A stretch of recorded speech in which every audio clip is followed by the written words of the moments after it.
Hello friends, welcome to my YouTube channel Azad Kisan farming. Azad Kisan farming में आप सभी का स्वागत है। दोस्तों, इस वीडियो में आज हम बात करने वाले हैं पोल्ट्री फील्ड में होने वाले नुकसान के कारणों के बारे में।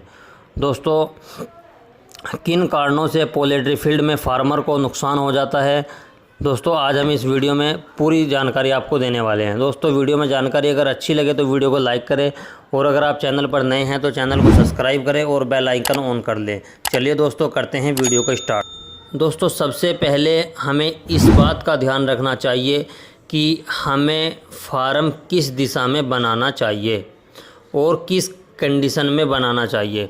यानी कि हमें अपना फार्म पूरब से पश्चिम की दिशा में ही बनाना चाहिए। और दोस्तों, हमें अपने फार्म को ज़मीन से 1 फुट कम से कम ऊपर उठा के बनाना चाहिए।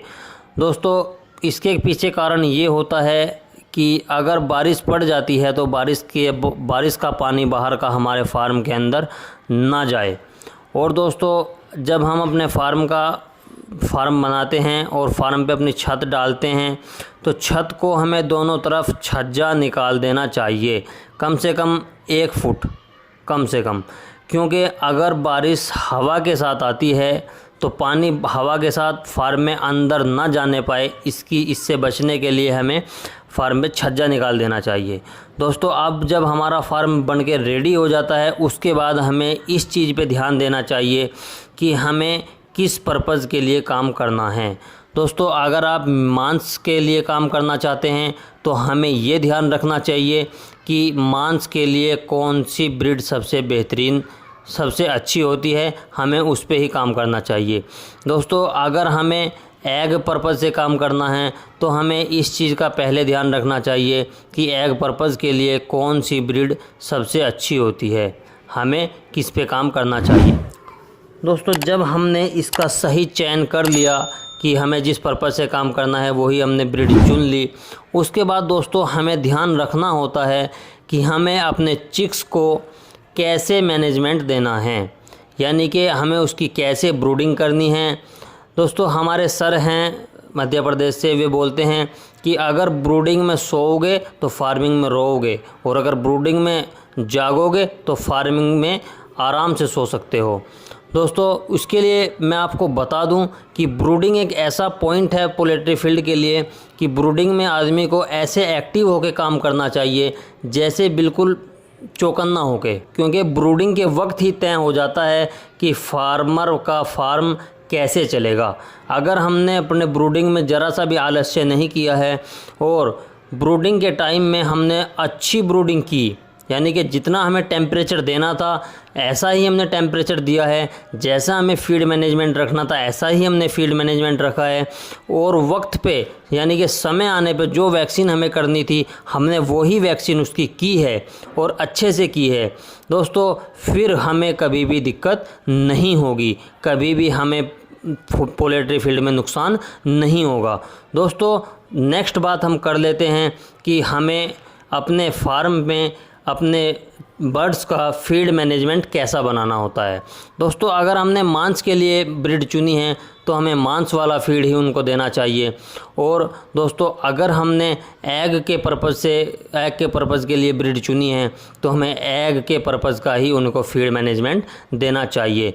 दोस्तों, अब हम बात कर लेते हैं मेडिसिन के बारे में कि अगर हमें फार्म में कोई दिक्कत दिखाई देती है तो हमें तुरंत उसकी मेडिसिन लगा देनी चाहिए, उसमें ज़रा सा भी आलस्य नहीं करना चाहिए।